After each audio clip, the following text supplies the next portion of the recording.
yummy oranges. I don't think I've made a video today. What did I do today? I'm sure I cranked up some rattly Suburban. I think the starter is going on my 84, or I got a bad battery connection because it sure didn't sound good this morning. So I bought some oranges at the big box store, and they were kind of, they taste the best when I peeled one. So I decided, while Mrs. CW was walking the dog, to get up my high-tech squeezer that I bought at a garage sale for 50 cents.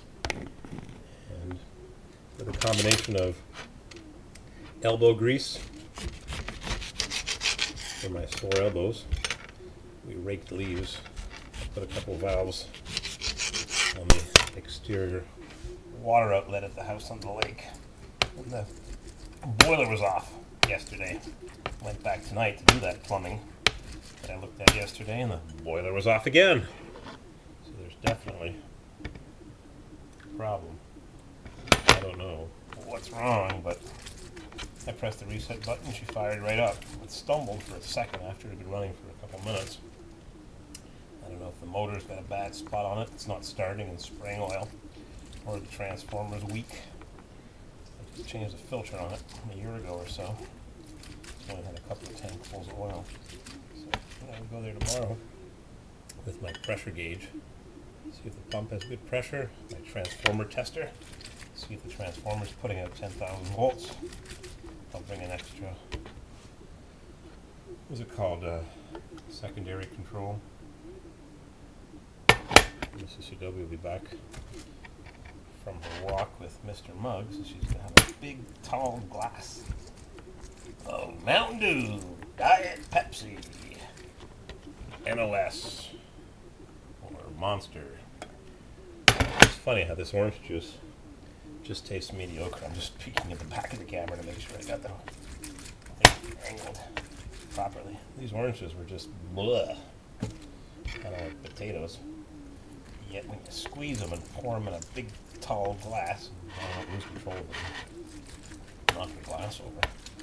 Can't cry over spilled milk, but gotta prepare not to knock it over. She'll be here any minute.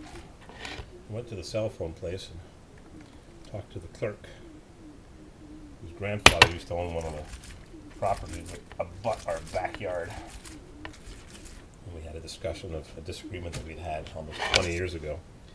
Turns out one of the biggest slumlords ended up buying it when the old man died. He had a couple of Chevy Caprices. He had two of them, mid-80s. This is 15 years ago. Anyhow, we chatted a bit.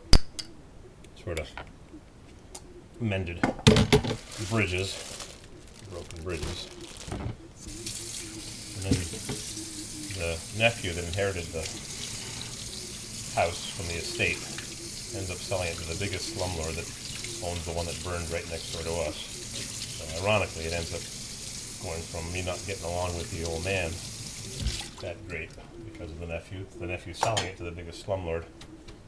And we'll see what's happening with that dump next door. We filed a Freedom of Information request to see what's going to happen. It seems that an order to demolish has been issued, which means he gets to rebuild a single-family house on the lot. Well, there it is.